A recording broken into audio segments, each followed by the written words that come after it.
এখনকার সবচাইতে বড় খবর, মাত্র 11 দিন আগে পবিত্র বিবাহের বান্ধনে বন্ধন, কিন্তু স্বামীর কাছে স্ত্রী হয়ে গেল কসাই। নিজের স্ত্রী তাহার স্বামীকে করল হত্যা। এই ঘটনার বিস্তারিতে জানা যায়, মাত্র 11 দিন আগেই বিবাহ বন্ধনের পবিত্র বন্ধনে দম্পতি তাহার জীবনের নতুন স্বপ্নের সংসার শুরু করেন, কিন্তু ঘটে গেল ভয়াবহ কাণ্ড।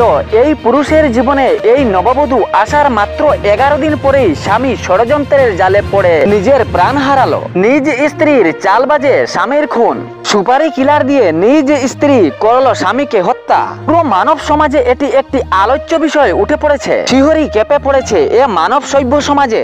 এ হত্যাকাণ্ডের পর্দা ফাঁস করলো মেঘালয় পুলিশ বাহিনী। এই দম্পতি মধ্যপ্রদেশের স্বামী রাজা এবং স্ত্রী সনম তাহারা রঘুবংশী। মাত্র 11 দিন আগেই দুইজনের পবিত্র বন্ধনে নতুন সংসার গড়ে উঠেছিল। জানা যায় তাহারা হানিমুন মানাতে মেঘালয়ের শিলংয়ে এসেছিল গত 20 মে, কিন্তু সেখান থেকে চেরাপুঞ্জি রওনা হন 23 মে। কিন্তু যাওয়ার পথে যোগাযোগ বিচ্ছিন্ন হয়ে পড়ে, ফোন করলেও সুইচ অফ থাকে। পরে খোঁজ খবর শুরু হয়। 24 মে তাহাদের স্কুটার পাওয়া যায় পরিত্যক্ত অবস্থায়। অবাক করা কাণ্ড, স্বামী রাজা রঘুবংশীর পচা গোলা মরদেহ পাওয়া গেল গভীর খাদে 2 জুন। চমকে উঠল ময়না তদন্তের রিপোর্ট আসার পর।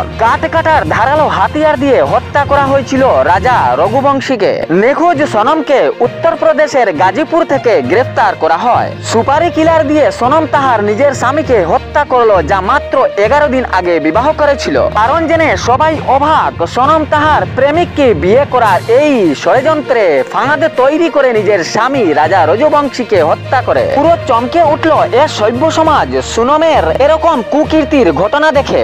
এই ঘটনার সঙ্গে জড়িত আরো 3 জনকে গ্রেফতার করেছে প্রশাসন মধ্যপ্রদেশ থেকে। জানা যায় এ হত্যাকাণ্ডের সঙ্গে আরো একজন জড়িত রয়েছে, সে বর্তমানে নিখোঁজ। প্রশাসন তাহার কর্ম অব্যাহত রেখেছেন। সনমের এ ঘটনায় এ সভ্য সমাজে পুরো এক আলোচ্য বিষয় হয়ে পড়েছে। নববধূ সুপারি কিলার দিয়ে তাহার নিজ স্বামীকে হত্যা করালো। তাহলে ভিডিওটি শেয়ার করতে ভুলবেন না, যাতে সঠিক সংবাদগুলো অন্যজনের কাছে পৌঁছায়। ধন্যবাদ।